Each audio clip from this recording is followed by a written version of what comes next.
Good morning students. आज हम लोग डिस्कस करेंगे restricted random sampling. Restricted random sampling का मतलब होता है when we select the sample with some restriction. जब हम किसी सैंपल को सिलेक्ट करते हैं कुछ रिस्ट्रिक्शन के साथ, उसको बोलते हैं रिस्ट्रिक्टेड रैंडम सैम्पलिंग। फर्स्ट इसके टाइप्स होते हैं, 4 टाइप्स होते हैं। फर्स्ट होता है stratified random sampling. Stratified random sampling का मतलब होता है कि आप होल पॉपुलेशन को कुछ ग्रुप में डिवाइड कर लेते हैं, फिर उस ग्रुप में से एक एक सैंपल सेलेक्ट कर लेते हैं ईच ग्रुप से, उसको बोलते हैं आप स्ट्रैटिफाइड रैंडम सैम्पलिंग। मतलब है आपके पास पूरी एक पॉपुलेशन होगी, उसमें से आप जैसे ये पूरी पॉपुलेशन है, इसमें से आप कुछ ग्रुप बना लें, ये ग्रुप बना लिए। अब इनमें से अगर आप एक एक सैंपल सेलेक्ट कर लें ईच ग्रुप से, तो उसको बोलते हैं आप स्ट्रैटिफाइड रैंडम सैम्पलिंग। ठीक है, इसके ये आपका जो मेथड है वो हेटेरोजीनियस नेचर पे अप्लाई होता है। जो हेटेरोजीनियस नेचर के जब आपके पास आइटम्स होते हैं जो सेम नहीं होते हैं, उस पर आप इसको अप्लाई करते हैं कि कुछ नेचर्स के ग्रुप बना लेते हैं, फिर उन ग्रुप में से एक एक सेलेक्ट करते हैं। इसकी कुछ मेरिट्स होती हैं।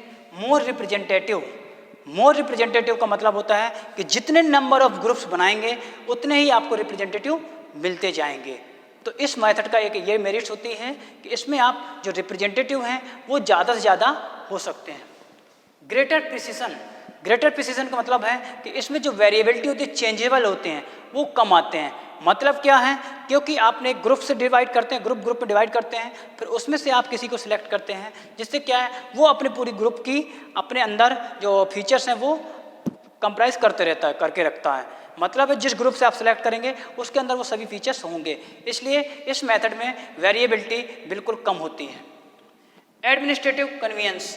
एडमिनिस्ट्रेटिव कन्वीनियंस का मतलब है कि आपने जब सभी पॉपुलेशन को, पूरी होल पॉपुलेशन को ग्रुप में डिवाइड कर दिया, तो क्या करेंगे, जो आपका एडमिनिस्ट्रेटिव है वो इजीली किसी भी सैंपल को सिलेक्ट कर सकता है।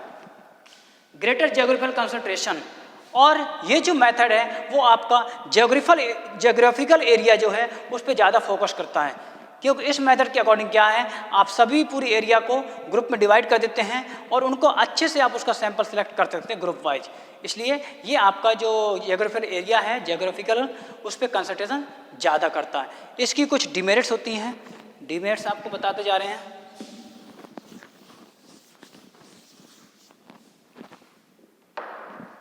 डिमेरिट्स हैं आपकी, difficult to determine size of strata. Difficult to determine size of data, मतलब है डिफिकल्टी होती है यहाँ पे किसकी, डेटा की साइज करने के लिए। मतलब कि आप ग्रुप को जब डिवाइड करते हैं तो यहाँ पे डिफिकल्टी आ जाती है कि हम कितने नंबर ऑफ पर्सन्स को ग्रुप में रखें कि हमें जो डेटा है वो एक्यूरेट मिलेगा। इसलिए इस मेथड की सबसे बड़ी डिमेरिट्स होती है कि यहाँ पे जो आपका ग्रुप का साइज है उसको क्लियर करने में या उसको सिलेक्ट करने में बहुत ही डिफ़िकल्टी होती है। दूसरा है requires utmost care. Requires utmost care, मतलब है कि ये आपके डेटा जो है वो हेटेरोजीनियस के नेचर के होते हैं, इसलिए इसमें केयर करने की बहुत ही ज़्यादा आवश्यकता होती है। अगर आपने सिलेक्ट करते समय, ग्रुप को सिलेक्ट करते समय और सैंपल को सिलेक्ट करते समय अगर थोड़ा सी भी सावधानी नहीं रखी तो क्या होगा, आपका जो पूरा इन्वेस्टिगेशन है वो पूरा फेल हो जाएगा और आपके रिजल्ट्स बैड आएंगे। तो आपका पहला क्या था, difficulty to determine size of data. फिर दूसरा है आपका एटमोस्ट केयर, मतलब कि हमें उसकी ज़्यादा से ज़्यादा केयर करनी होगी।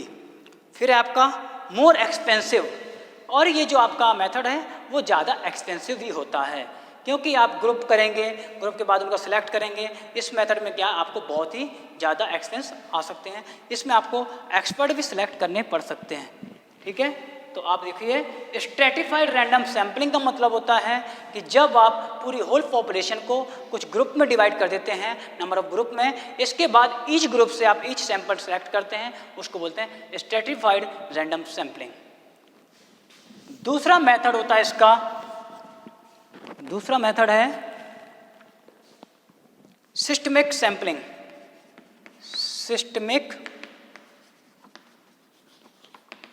Systemic sampling.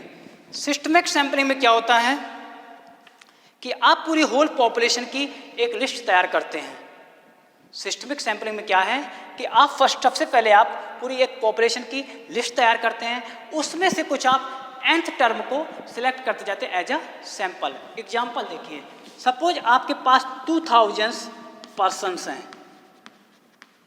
2000 पर्सन्स हैं, उसमें से आपको 40 सैंपल लेने हैं, मतलब 40 लोगों को आपको सिलेक्ट करना है। तो आप क्या करेंगे, इससे इसको डिवाइड कर दीजिए, कितना आएगा 50th। तो मतलब है आप ईच 50th टर्म को, ईच 50th पर्सन को एज ए सैंपल सेलेक्ट करेंगे।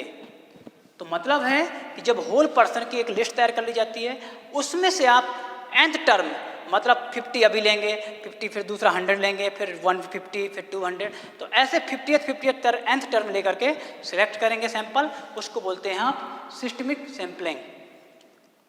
ठीक है, कंप्लीट लिस्ट होती है पॉपुलेशन की, और sample is selected by taking every nth item from list.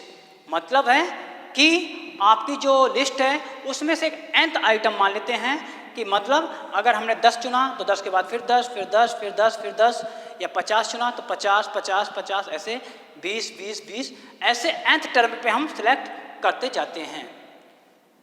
मतलब एग्जांपल देखिए, 2000 पर्सन हैं, 40 सैंपल आपको सिलेक्ट करने, तो क्या करेंगे आप 40 से इसको डिवाइड कर दीजिए 50। तो मतलब है कि every 50th term is chosen for as a sample. सभी 50th टर्म को आप क्या करेंगे एज अ सैंपल डिसाइड करेंगे। इसके बाद इसकी मेरिट्स और डिमेरिट्स भी देख लीजिए।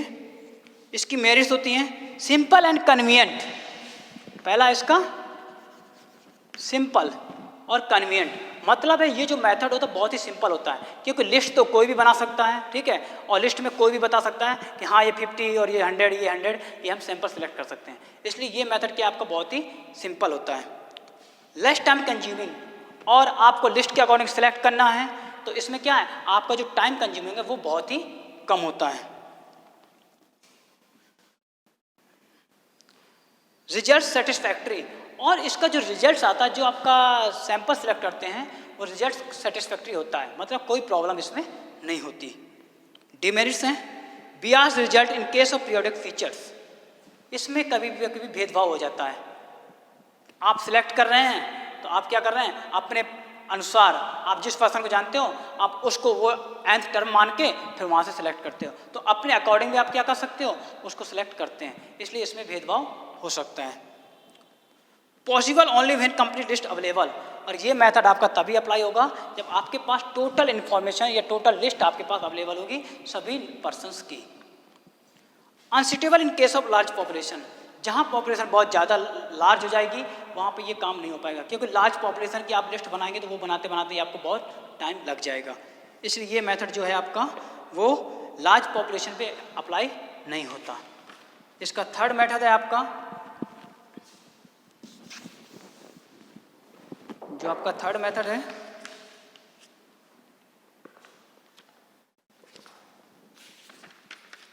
Cluster sampling.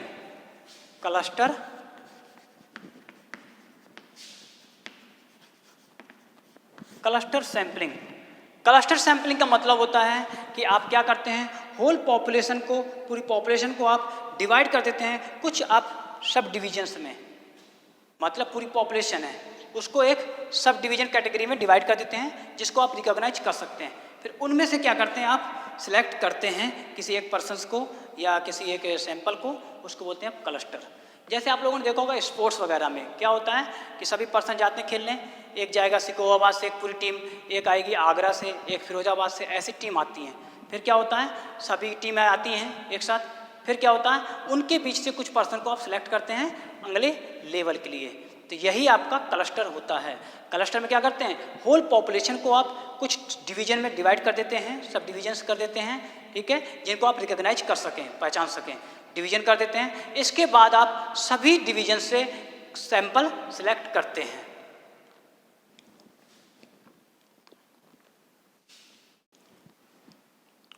या फिर इसमें ऐसा भी कर सकते हैं आप कि आपने पूरी पॉपुलेशन को आपने डिवाइड कर दिया, ठीक है, इसके बाद सब डिविजन्स कर दिए, इसके बाद क्या करते हैं आप कुछ क्लस्टर्स को, कुछ डिविजन्स को आप सिलेक्ट कर लेते हैं एज अ सैंपल, या फिर जैसे आपने एक ये डिवाइड कर दिया, ये है, ये है, ये है, ये क्लस्टर हो गए, ठीक है। अब इसमें से क्या किया, इसमें से आपने कुछ सिलेक्ट कर ली, इसमें से कुछ सिलेक्ट कर ली, इसमें से कुछ, इसमें से कुछ, इसमें से कुछ, तो ऐसे आप सिलेक्ट कर लेते हैं। इसको बोलते हैं आप क्लस्टर मेथड या cluster sampling. Multi stage sampling next one है आपका multi stage sampling. Multi stage sampling का मतलब होता है कि इसमें जो आप सैंपल सेलेक्ट करते हैं उसके 3-4 स्टेजेस होती हैं, जैसे first stage, second stage, third stage, fourth stage. ठीक है, मतलब है पहले आप पूरी होल पॉपुलेशन लेते हैं, होल पॉपुलेशन को आप डिवाइड करते हैं क्लस्टर्स में डिवाइड करेंगे, इनमें से फिर आप कुछ को सिलेक्ट करेंगे। ठीक है, इसके बाद जो यहाँ के सिलेक्टेड पर्सन है वो यहाँ पे आ जाएंगे, फिर इनको डिवाइड करके आप इनमें से कुछ सिलेक्ट करेंगे, यहाँ पे निकल आएंगे, इसमें से फिर यहाँ पे लाएंगे, यहाँ पे सिलेक्ट करेंगे कुछ उनमें से चुन करके, फिर लास्ट में जो बचेंगे उसको आप सैंपल चूज करेंगे फाइनल।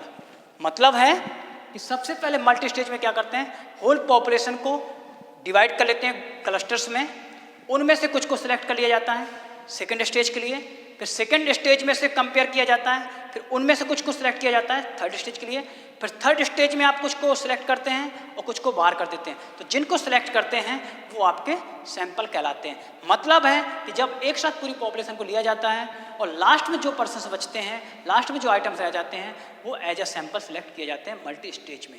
जैसे इसका होता है आपका नवोदय होते हैं, नवोदय में क्या होते हैं, गेम्स होते हैं, क्लस्टर, रीजनल, ठीक है, और फिर नेशनल, फिर SGFI। इसी तरीके से होता है कि पहले पूरे सभी डिवीजन्स होते हैं, उनमें से कुछ को सिलेक्ट किया जाता है रीजनल के लिए, फिर रीजनल्स में कुछ को सिलेक्ट किया जाता है नेशनल के लिए, फिर नेशनल में कुछ बचते हैं आपके SGFI के लिए। जैसे क्लस्टर में हो गया इतने लोग होंगे, ठीक है, इनमें से आपने कुछ को सिलेक्ट किया, इतनों को, यहाँ पे आ गए रीजनल में, ठीक है, क्लस्टर खेलने गए इतने लोग, क्लस्टर लेवल पे इतने हो गए, रीजनल पे आए इतने सेकेंड स्टेज, फिर आपके नेशनल में रह गए इतने, और फिर जब नेशनल से SGFI जाएंगे तो इतने। तो इसी को बोलते हैं आप multi stage sampling. Multi stage sampling में मतलब है कि पहले होल पॉपुलेशन को लेते हैं, फिर होल पॉपुलेशन में से क्लस्टर बनाते हैं, उनमें से कुछ सिलेक्ट करते हैं, इसके बाद नेक्स्ट स्टेज में उनमें से कुछ को हटा करके कुछ को रखते हैं, फिर कुछ को हटा के कुछ को रखते हैं, लास्ट में जो बचते हैं वो एज अ सैंपल सेलेक्ट किए जाते हैं। आपकी और क्लास में आपको डिस्कस कर दिया जाएगा। ठीक है, ओके।